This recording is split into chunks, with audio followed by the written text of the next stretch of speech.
Good evening, ladies and gentlemen. This is another episode of Heal-In, Gift of Love, episode number 11.34. Today is Friday, 8 October 2021.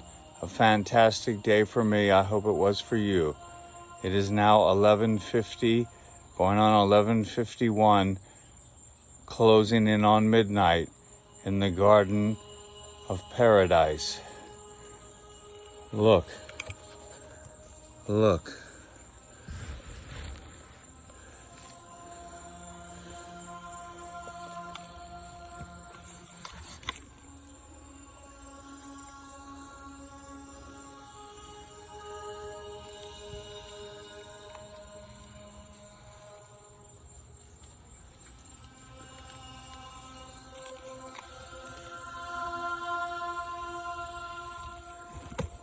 Okay, well, think about that. I'm in a beautiful place, fully supported in my healing from colorectal surgery, a minor tumor, removed, no chemo, no radiation, complications for a year and a half, and now we're walking again with very little of the same pain, and the wound that has been so chronic is healing, finally. So I'm happy to report that Dr. Seth Spector, the VA hospital in Miami, is a genius and a wonderful man who deserves the highest praise. All right, I'm going to sit down now. Don't go anywhere.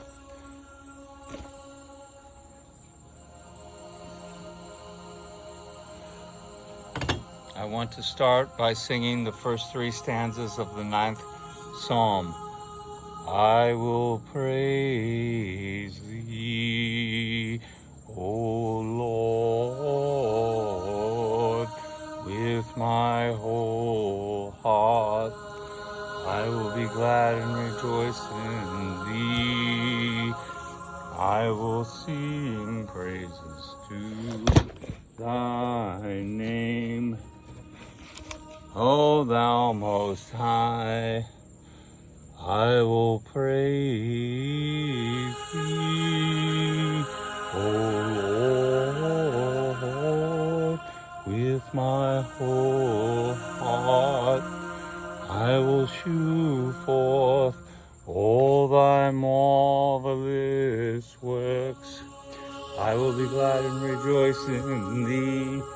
I will sing praises to thy name, O thou most high. When mine enemies and the enemies of the inner enemies, first and foremost, ignorance, forgetting who you are, forgetting that you're a son or daughter of the Most High God, the mind of clear light, the great perfection, participating in the divine composer's innate creativity, creatively reasoning, creatively recreating everything, always available, that spontaneous perfection, that primordial purity, that sin or that enemy is an inner enemy, forgetting who you are, the primary, ignorance, is the cause of fear. Perfect love casts out all fear. Selfishness, eliminate, drop it. Anger, it only wounds you. Attachment to this world, putting this world ahead of doing good for its own sake and ahead of God and redemption itself and ahead of your standing in the afterworld as you pass. Putting this world's material goods ahead, that's attachment, that's poison. Get rid of it. Pride and envy, get rid of it. When thine enemies are turned back, they shall fall and perish at thy presence. Praise ye the Lord, praise all ye servants of the Lord. Okay, now we're going to read. We're beginning with the following text.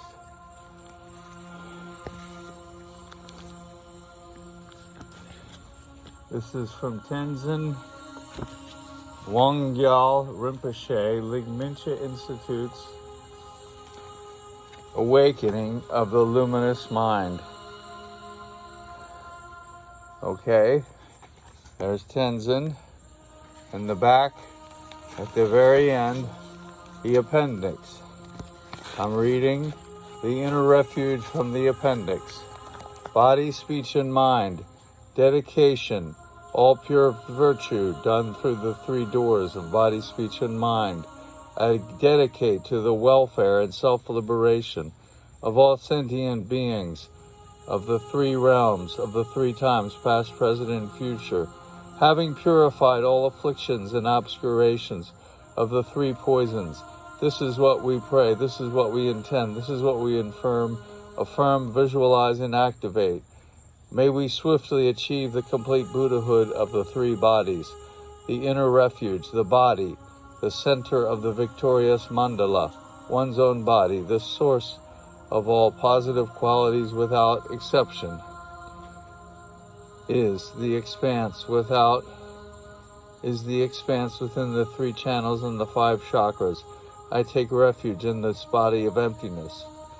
Inner refuge moves then, you take it as the body is the victorious mandala at the center, and then you move to speech. All the gathered clouds of suffering and misery are blown by the wisdom wind, are completely cleared by the wisdom wind, all conquering wind, revealing the unelaborated, primarily pure expanse of the sky. I take refuge in the body of light. After the refuge of the body and the speech, the 3rd body, the mind, from the pavilion of the 5 wisdom lights, corresponding to fire, air, water, earth, or plasma, gas, liquid, solid, and the invisible essence, the space, the void. There is a void, there is an ether, and science needs to reconcile that there's 5 senses, and the 5 senses, of course, smelling, taste, touch, hearing, seeing. From the pavilion of the 5 wisdom lights of the mind, rays from non-dual spheres of light emanate, clearing the webs of the darkness of ignorance. I take refuge in this body of great bliss. To repeat the dedication, all pure virtue done through the 3 doors, I dedicate to the welfare of all sentient beings of the 3 realms, having purified all afflictions and obscurations of the 3 poisons. May we swiftly achieve the complete Buddhahood of the 3 bodies. Again, that was from Tenzin Wangyal Rinpoche, Awakening the Luminous Mind, Ligmincha, Ligmincha Institute, Charlottesville, Virginia. Next, we're going to read from Boundless Equanimity's section under Dzogchen Compassion by Keith Dowman, a genius translator, the best I've ever seen. And this is page, by no means am I an expert. Remember, I'm simply reading and recommending that you study. And he says, if you're not going to take this seriously, you might as well forget it. So he's very serious about telling people don't even bother buying the books. So here I am, Dzogchen Compassion, the 4 stations of Brahma and the 4 boundless qualities of great perfection, compassion. Contemplation of the 4 boundless qualities is the sole cause of obtaining basic meditation stages, and it results in a extreme winner status, which is the equivalent of attainment of initiation, or in Tantra, attainment of the 1st stage of pleasure. We begin with boundless equanimity as a focus, and this is what I wanted to focus on. Boundless equanimity in the formal verse. Equanimity is an antidote to attachment and aversion, to infatuation,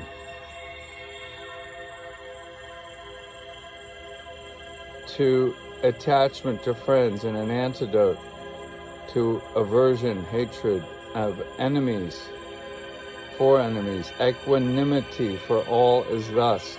the ground of the following three boundless qualities.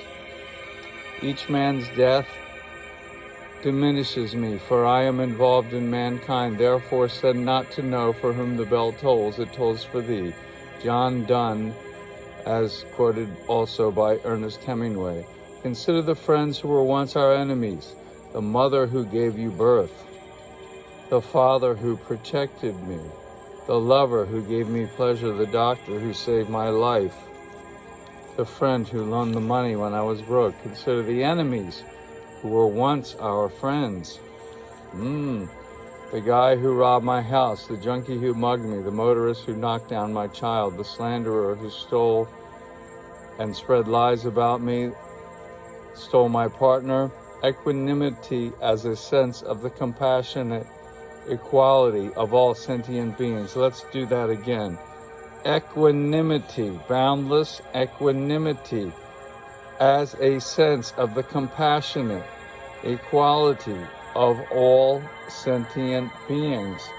The metaphor proffered here by Keith Dowman's translation of the arousal of the bodhicitta, the compassionate wisdom, like a rishi, a donor, giving alms to all equally, like giving offerings to all comers, beggars around the Buddha stupa. May all beings attain immeasurable equanimity, free of attachment and aversion, attachment to what's good or pleasant and aversion to what's painful or fearful or terrible to experience. Both near and far, we need to have equanimity. The next is loving kindness, benevolence. But we're going to take a break. And for now, I think this is all we'll say, and thus concludes episode 11.34. But finally, as we conclude, I will say this. I will read a small, tiny section of something I found very helpful.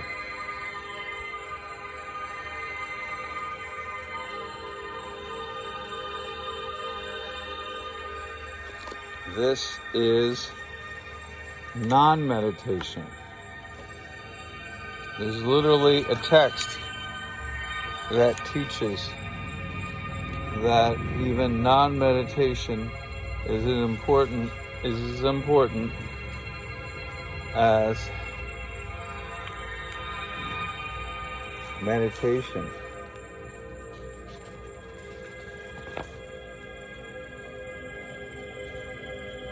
Without any effort at all, leaving things alone,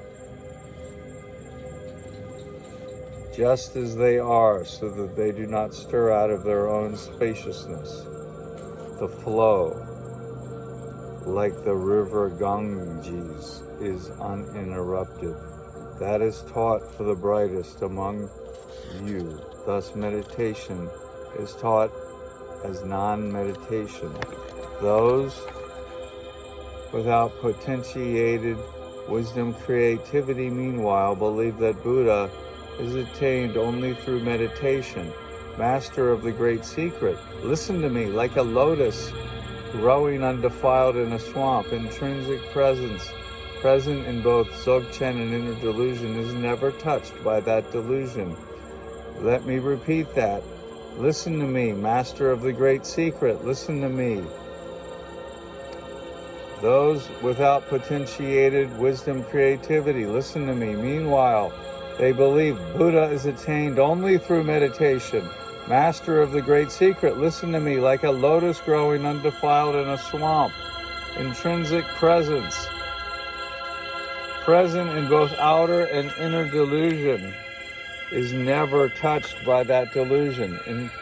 Intrinsic presence, the actual spaciousness, the luminous spaciousness of the great perfection that's inscrutable, intangible, and indescribable, and unmanifest. It's present in both outer and inner delusion, never touched by that delusion. In the now, pure presence remains utterly untainted. The now that is enlightened Buddha. 3 mandalas. Good friends, the ever-changing environment, the aggregate form, which is the immeasurable mansion mandala, wherein the nature of wandering minds is recognized. That is the unreifiable trikaya radiance of the external mandala. The divine palace of present awareness, composed of the clear light of pure pleasure as the 4 sublime Buddha modes, each with inherent Buddha form, energy, Buddha awareness. Buddha form, energy, Buddha awareness. That means Buddha body, Buddha speech, Buddha mind.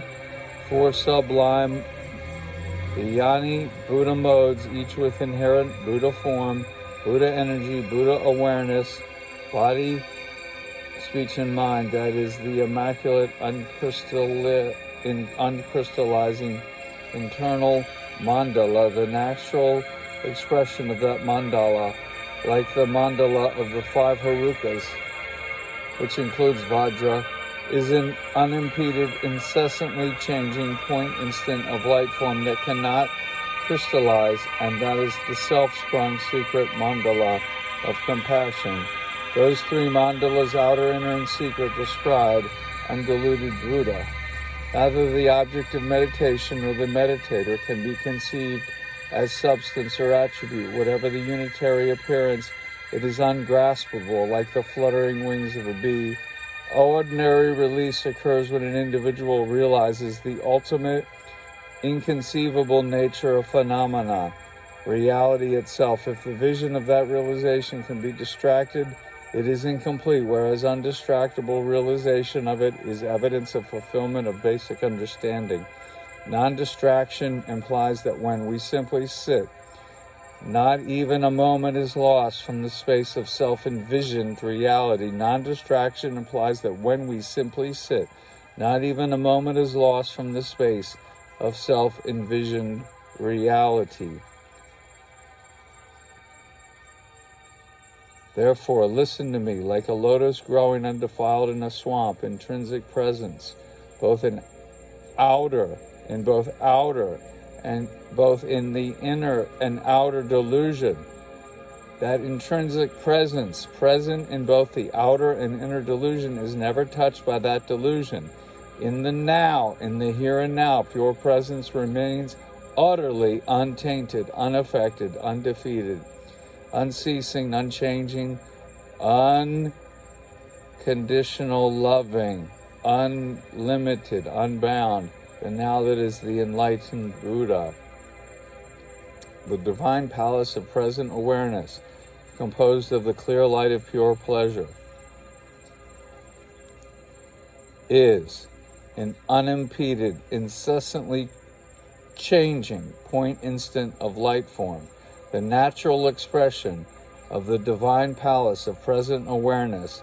Its mandala, the natural expression of the divine palace of present awareness, its natural expression as a mandala, is an unimpeded, incessantly changing, incessantly changing point instant, like a lightning bolt of light form that cannot crystallize, that is constantly moving and flashing. And that is the self-sprung secret mandala of compassion. Neither the object of meditation nor the meditator can be conceived as substance or attribute. Whatever the unitary appearance, it is utterly ungraspable, inscrutable, like the fluttering wings of a bee. Ordinary release occurs when an individual realizes the inconceivable, inscrutable nature of phenomena, reality itself. If the vision of that realization can be distracted, it is therefore incomplete, whereas undistractable realization of it. Therefore, when you're tested to see if you can be pulled into distraction by having your teacher mess with you or screw with you, or you think, oh my God, he's fucking with me, he's hitting me, he's throwing things at me, he's testing, are you undistracted no matter what happens? Whereas undistractable realization of it is evidence of fulfillment of basic understanding. Non-distraction implies, this is the conclusion, that when we simply sit, not even a moment is lost from the space of self-envisioned reality. When we walk, we perceive unhindered in the intrinsic radiance of present awareness, just as the light of a lamp or the sun is inseparable from what it illuminates. When we sleep in the matrix of transparent presence, which cannot leave real space, creativity dissolves into the all-ground, all attributes released as they stand. Reality is the great integrator. When we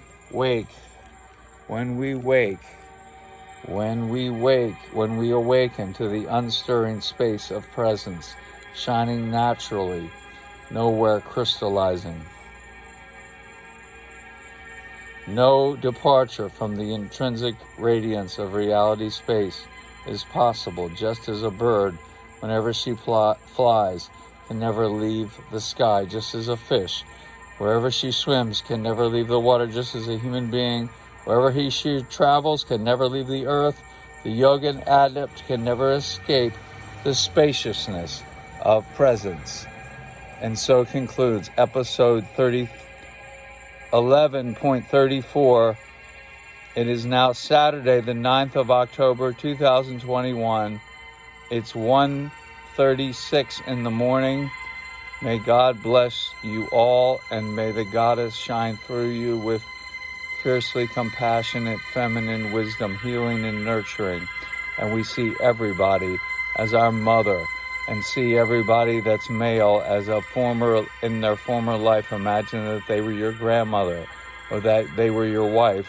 And women, see the men as your father, or as your beloved grandfather, or your beloved other relative, or your teacher. See your teacher in everybody, manifesting the lessons through everyone you meet. Again, all I can say, America,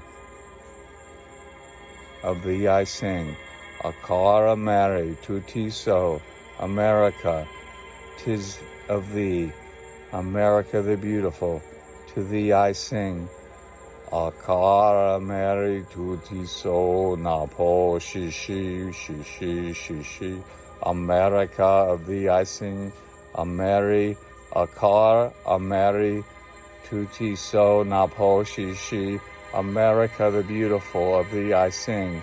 Oh, say, can you see the dawn's early light of the new day of rejoicing and global celebration? The greatest renaissance and sharing will be possible if and only if we make it happen on purpose, under, by, for, and with what we call God, the mind of clear light, the goddess, the great perfection, the divine composer.